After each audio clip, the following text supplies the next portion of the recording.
Okay, let's do this really quickly. We're not going to talk about the parsha. Let's talk about Avos, Ethics of Our Fathers, chapter 1. One of the statements there made by the great sage Shimon, the son of Gamliel, says, I have grown up among the sages my entire life, and I have not found anything better for the body than silence. Silence. Well, I guess we're just gonna end the video here then, so I'm just not gonna say anything.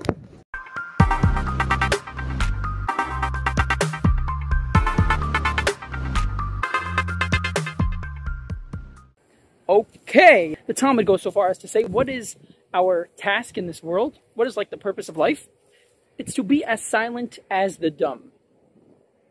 That is like taking this statement, extolling the virtue of silence 100 times further. The ultimate attainment in life is to be silent? Well, let's understand this. Who is the one who is never silent? God. God speaks the world into existence at every moment.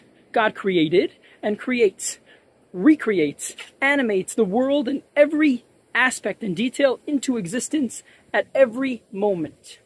God is always speaking the world into existence. Why do we talk about God speaking the world into existence? What does that mean? God has a mouth?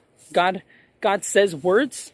Well, the reason the Torah uses these words, God's speech and God's voice, and really whenever the Torah kind of gives God human characteristics in its description of certain concepts, it's only so that us, mortal people, limited people, can gain some sort of insight into an abstract, deeply spiritual concept that really is totally out of our frame of reference, and we would never understand it without the Torah using these words that we do understand in the context of our own life.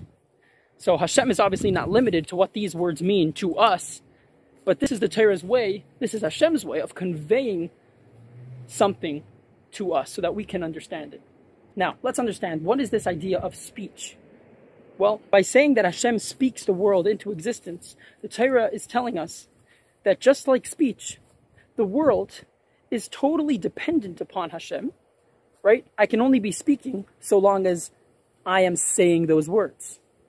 Once they are said, they are separate from me. The analog is quite clear, and that is that Hashem is constantly investing power into every detail of creation, and yet Hashem does this in a way where it seems separate from Hashem, where we can look at the world and things and people can feel as is by themselves, their self.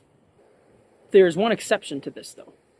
There is one entity that exists in the world that is not existent due to an utterance of Hashem.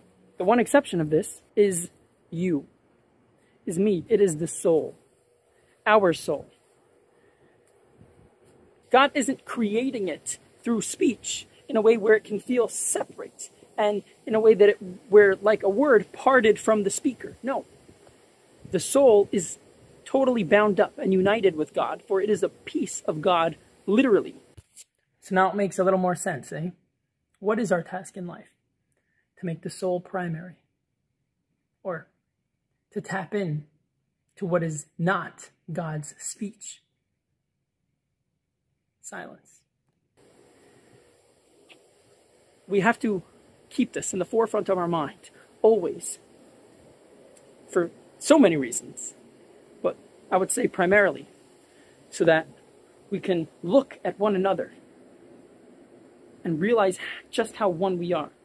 We can love more, live with more joy. You will live with more joy when your soul is primary. We will love more, and let me encourage you to study some more Torah, do another mitzvah with more enthusiasm. This is Mashiach mode, and when we're going to do this, our soul's mission, our collective soul's mission, will be completed in a revealed way, and we will see Mashiach, and we will experience the ultimate and final redemption immediately.